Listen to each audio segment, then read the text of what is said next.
All right, what's up, Mortgage Coach community? It is just a couple days since the NAR settlement changes have gone into effect.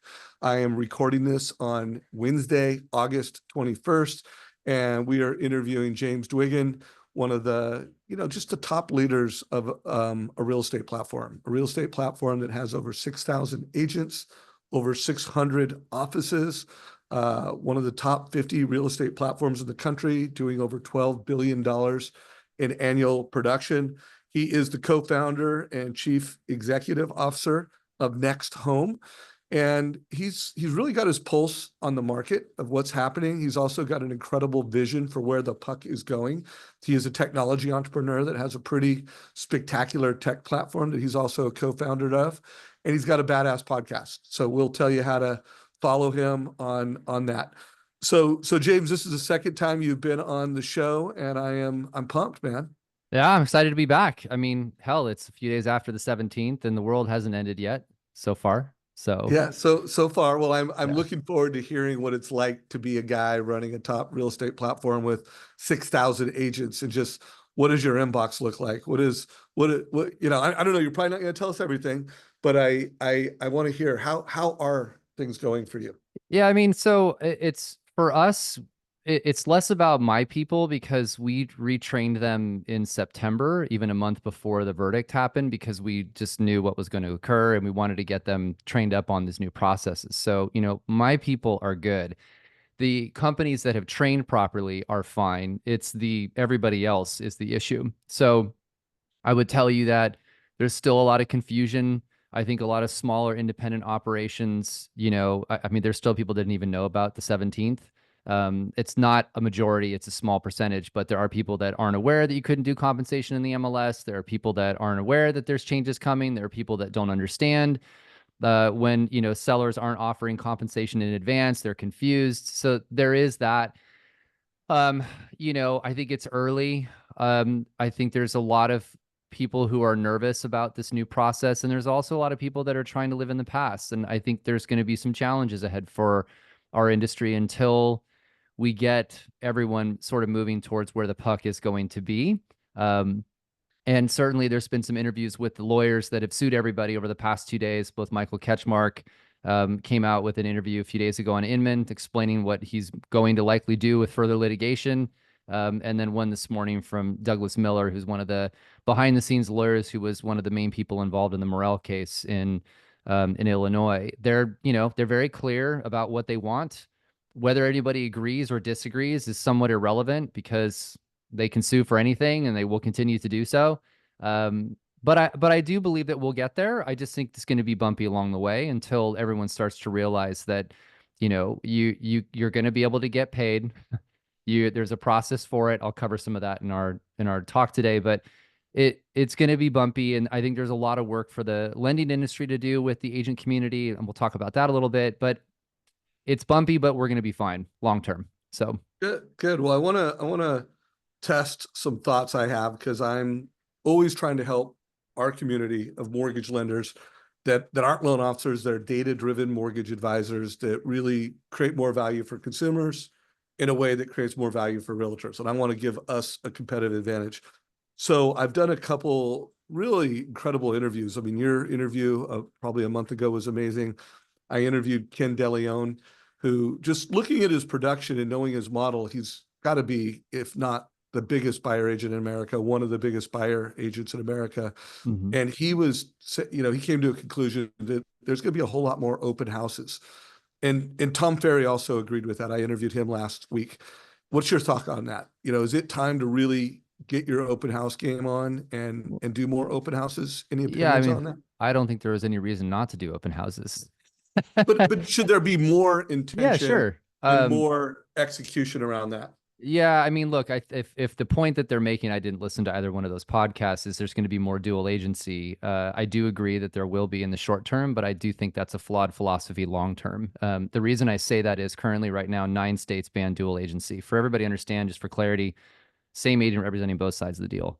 And I'm not a fan of it. I think it's absolutely horrible for the consumer because someone's getting screwed in that process. You can't have a non-bias if you're representing both parties.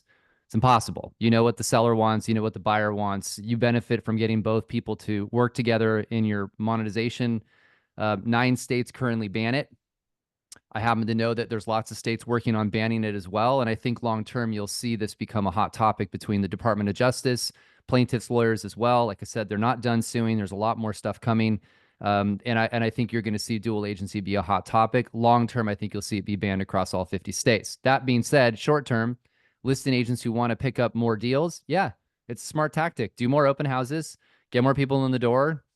People are unrepresented. Buyers are going to go to listing agents because they're going to think they'll get a better deal, and or they can't pay their buyer's agent. And so I think that's certainly a topic. If that's what they were referring to, I don't know. But I think I don't think it's specifically like the listing agent double inning as much as it is. And first of all, at least in my market, a lot of the open houses aren't done by the listing agent. They're done by other buyers agents that are just sure, looking for buyers.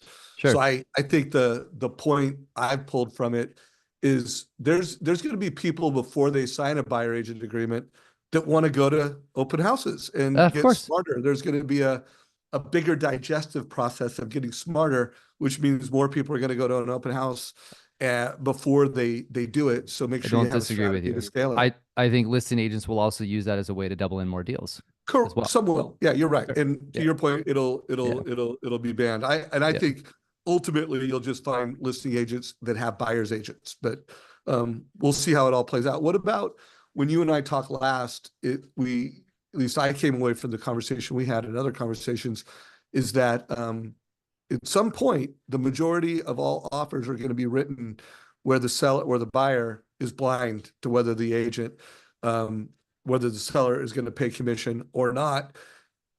I know you believe that, and I know you make a great case for that, but how do you think that's going to play out in the months ahead? Like what percentage is it now? What will it be in 6 months? I think it's a small percentage now, and I think it will grow significantly for the following reason. And I can't remember if I talked about this or not, but there's potentially a new claim coming that was brought up by my lawyers, and it's debatable, but I think it's relevant. Your fiduciary responsibility as a listing agent is to the seller. I don't think anybody would disagree with that. And the seller's looking for the highest net proceeds in 99% of the reasons they sell their house. Is that a fair statement? Do you agree with that? Accurate. Of course. Perfect. So in this is really interesting if you think about this. In this new world where, as of 4 days ago, every buyer's agent in all but 35 MLSs is required to sit down and talk with a buyer about their services, what they're going to do, and their compensation before they show a home. That's a requirement, okay? So you're going to sign a buyer rep agreement, and we all know that buyer rep agreement, the fees, which have always been negotiable, will vary. We know that the buyer's agents will charge different rates. Some of them will be very good. They'll charge higher rates. Some of them will suck at their job, and they'll charge very low rates. Everybody with me? So this is the rub. If you are advertising compensation or concessions, let's just go with concessions for conversation's sake I'm making this up, but 2.5% to 3%, whatever the number is, in advance of an offer, and that buyer agent had agreed to a fee that was significantly lower with the buyer, you just told the buyer's agent what to put as the request in the offer itself. And now you left money on the table for the seller. Like the seller just got screwed. There's no argument to that because you just literally showed your hand to the buyer's agent. So even though they're making whatever and they can only be paid that, they cannot be paid more than what they agreed to in the contract. You just told the buyer what to request because your seller already said they would do it. And now you're giving more money to the buyer when ideally you should wait for an offer to come in, then respond accordingly because you don't know what that offer is going to be. So I did a podcast that's coming out next week. It's going to be very controversial, and this is very relevant. The broker stopped offering compensation in advance in November of last year down in Southern California on all of his listings. And we interviewed him. Without giving it all away, let's just put it this way. In every single scenario, the buyer agent got paid. The fee varied significantly because they do. And in some cases, the seller didn't have to pay anything because the buyer decided that they wanted to pay their agent.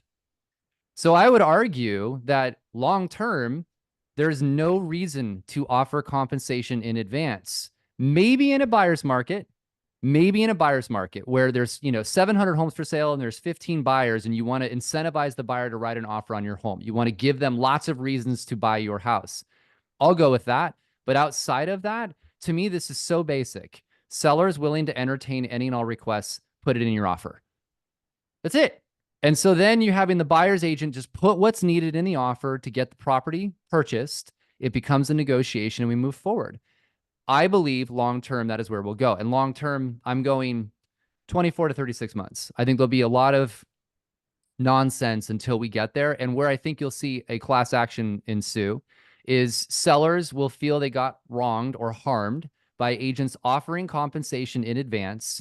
They'll do discovery to determine what exactly the buyer made, what the agent was paid, how much money was left on the table, and there's your damages claim. And so to me, the faster the industry starts to realize that the cheese moved, August 17th, the process changed. Prior to that, it wasn't relevant. Now it is, because if the buyer agent is agreeing to a lower compensation rate than you are advertising and you're telling them that in advance, you are potentially screwing a seller. So Yeah, and I agree. That makes all perfect sense to me. And what we're hearing from some of the most successful mortgage advisors in the country, that this is an incredible opportunity to create more clarity and value for the buyer, and also to really help become a valuable part of the sales process for the agent.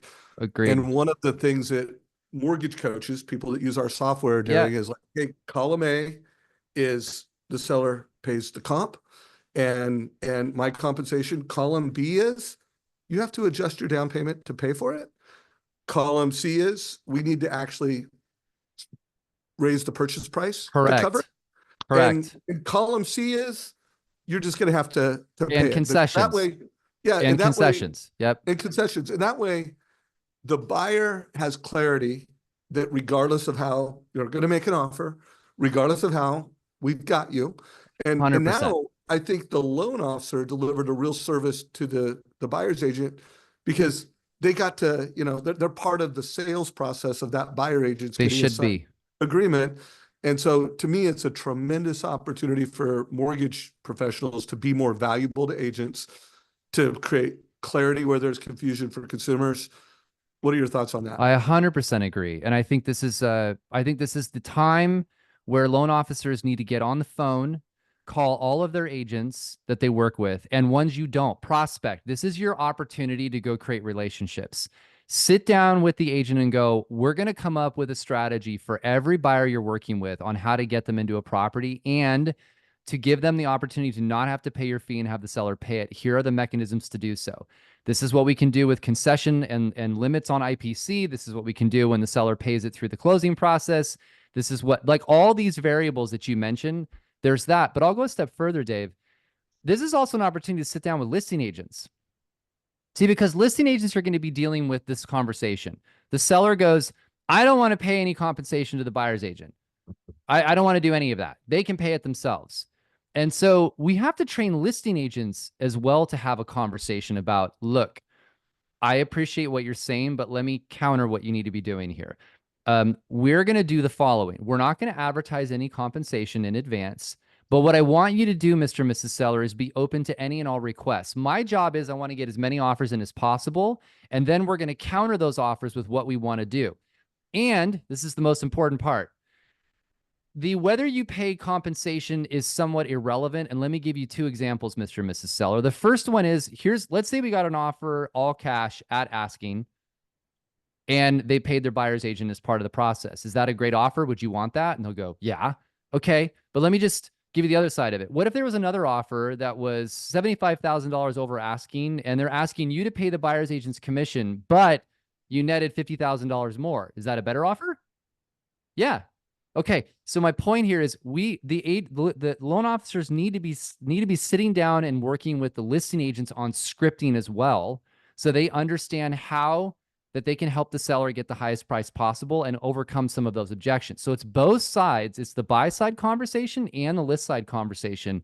This is where loan officers can level things up. And I'll go one step further than this. I think that you're going to see a much more intertwined buyer consult that includes the loan officer in many cases, or at least the loan officer's material and what they do and about them and how we structure the offer is included in that buyer consult.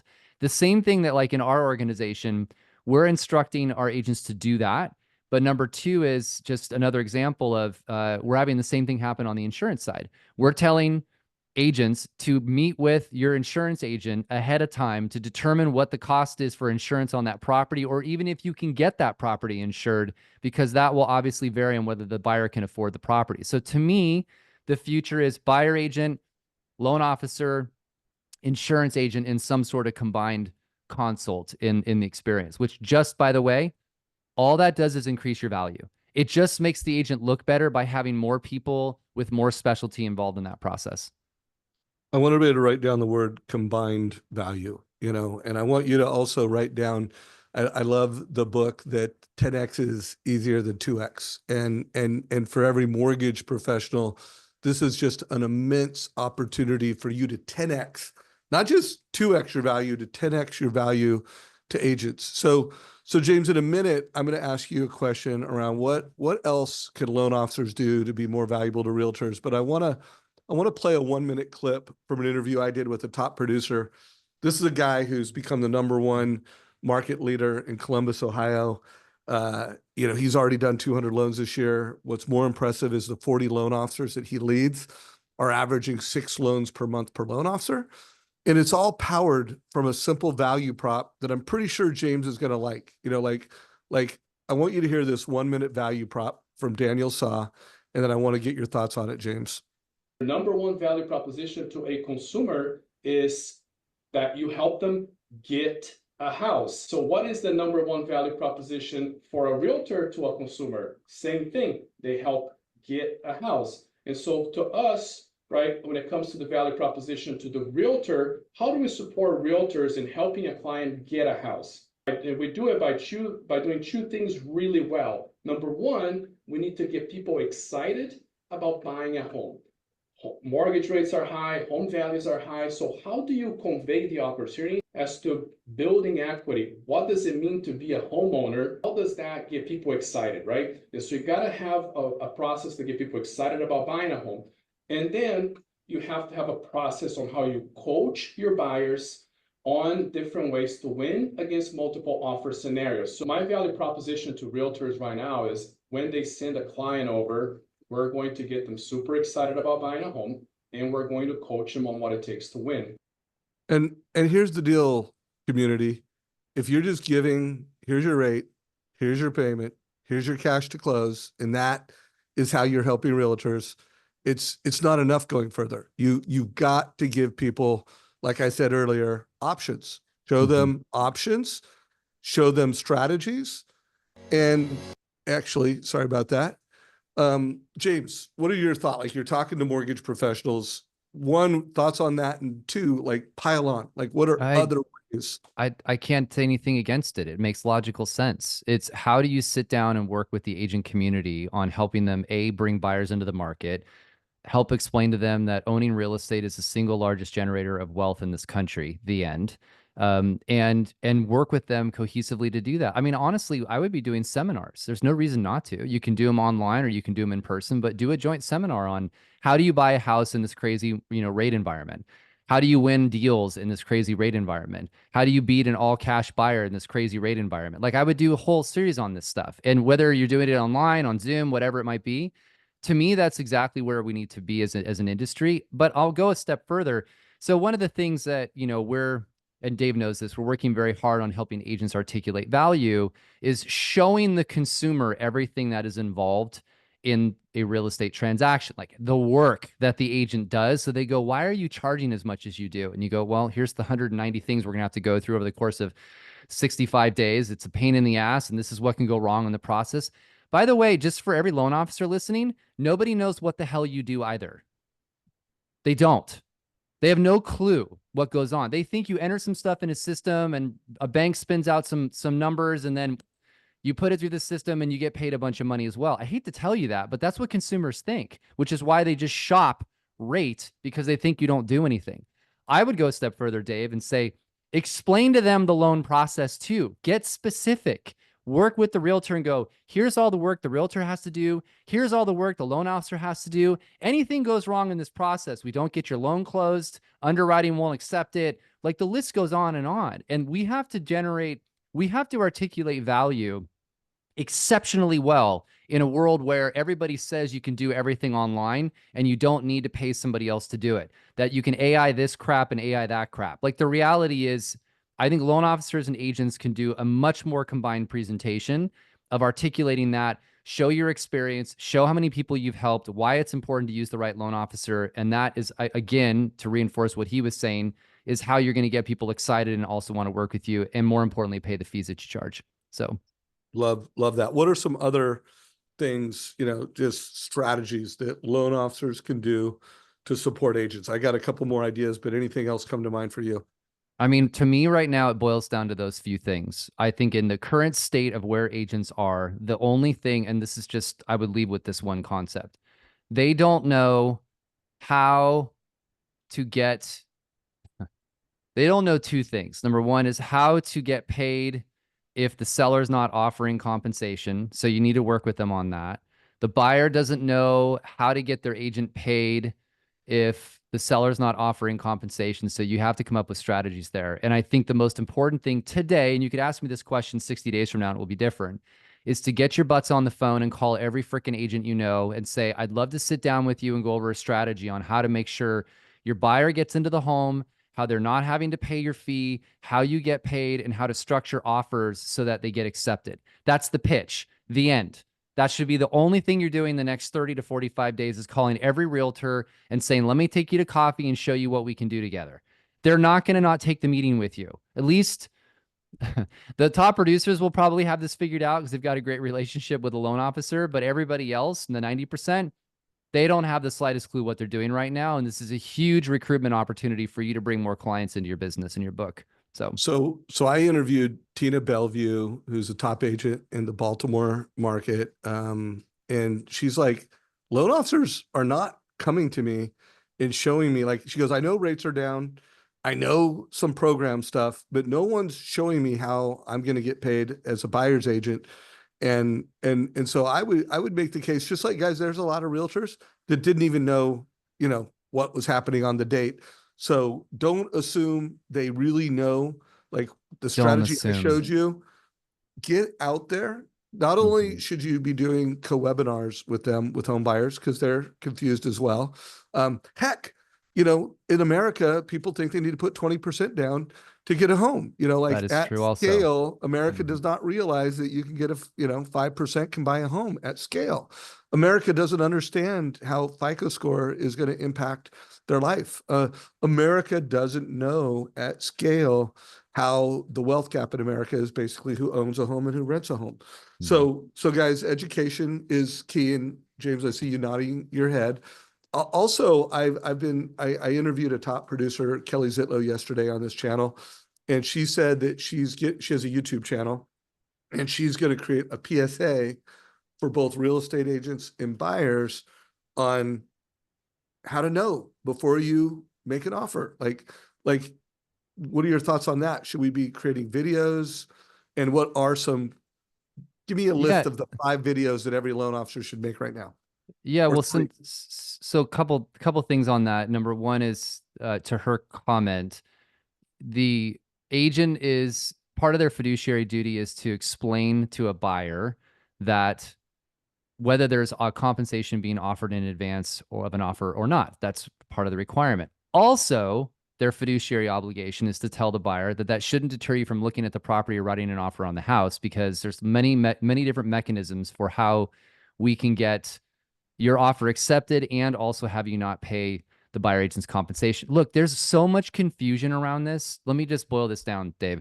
Agents out there are really, really worried that if there's no compensation being offered by the seller, that they won't get paid. Like, I'm just going to boil it down to this one sentence. We have to educate agents that that's not the case. Just because they didn't offer it doesn't mean they won't pay it. It's actually the opposite almost every single time they do, because they want to do what, Dave? They want to sell a freaking house. That's why they put it up for sale to begin with. So we have to educate the agents on how that's going to work, and educate the buyers that if you work with an agent, like So important. When you sign a buyer rep agreement with an agent and you agree to a compensation rate, that there are mechanisms to make sure that the seller is paying it as well. So like those two disconnects are massive right now. And that's where a lot of the education has to occur so that a buyer doesn't make a massive mistake. And we can all agree with this. Going and trying to buy a house unrepresented is a huge, huge mistake and legal risk for them. So we want to educate both parties on how this can all work in this new realm. And loan officers should be playing a very important part of that conversation. So I'm going to close out with two ideas. Let me give you the closing thought with one more question. So guys, masterminds, everything that I've accomplished professionally has been from masterminding with other top producers. I go to events and I learn from what's on stage, but I learn even more, what happens out to dinner with people, what happens with the relationships and the masterminding I do. So this is never been a better time to mastermind with real estate agents, where you put the right people in a room together, what's working, what's not working, and make sure you as a mortgage professional come with at least, I think, 3 critical conversations. One of them is how you're going to help them talk about buyer agent commission options and help create more confidence and clarity so their buyers make winning offers. Because we're going to have multi-offer situations. How to do that is going to be a key conversation. I do believe there's going to be more open houses. So what can you bring into an open house that creates more value for the people going through that helps them have better conversations with people and be more valuable? So, I mean, we've got an incredible digital open house experience at MortgageCoach. Check it out. And then guys, who's really going to get hurt most by what's happening are first-time home buyers, where they don't have, down payment is an issue, cash to close is an issue.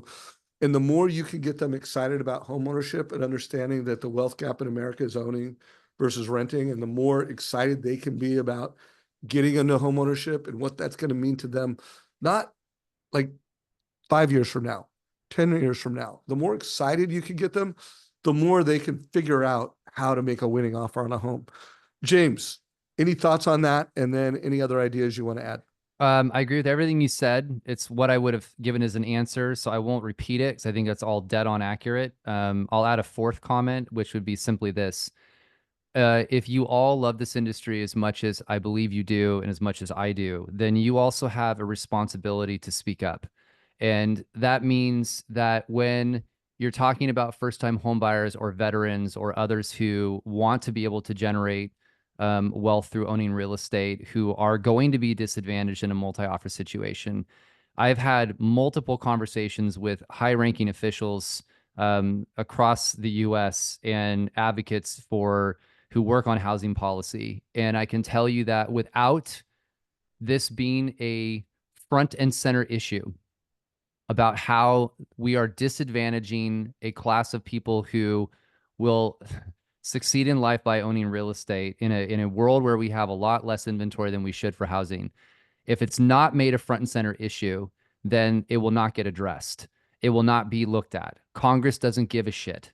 They won't care unless it's a front and center issue on the news. And the only way that's going to happen, this is literally verbatim from the chief advocacy officer at the National Association of Realtors, who is tied to Congress better than anyone.